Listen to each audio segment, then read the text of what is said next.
दुश्मनों को वाज़े पैगाम है, हमारा जवाब तेज़ और दर्दनाक होगा। रियासती इदारों और अवाम के दरमियान खलीज पैदा करने वालों को मायूसी होगी। Army chief general Asim Munir का मुल्क दुश्मनों को वाज़े पैगाम। यौम आज़ादी पर काकोल अकेडमी में आज़ादी परेड से खिताब में कहा कि पाक फौज पर गैर मुतज़लज़ल एतमाद हमारा सबसे कीमती असासा है। That regardless of the multi-layered and multi-dimensional threat piled up against us, we stand united and reassured.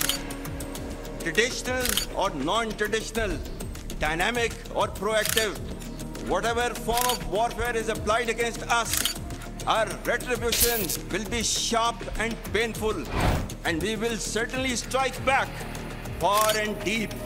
हमारे अब्बा अजदाद ने ये मुल्क कायम करके जो उम्मीद की शमा जलाई, हम उसे कभी बुझने न देंगे इंशाअल्लाह। याद रखें, मायूसी कुफ्र है और अल्लाह ताला ने मुसलमानों को मायूस होने से मना किया है।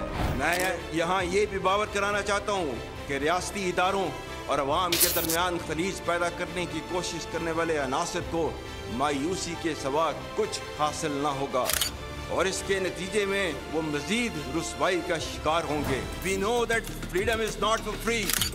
It costs many brave sons and daughters, and we are always ready for that.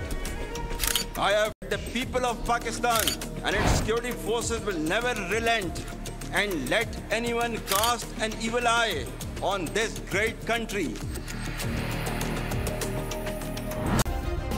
Subscribe करें और बेल दबाएं ताकि कोई खबर रह न जाए।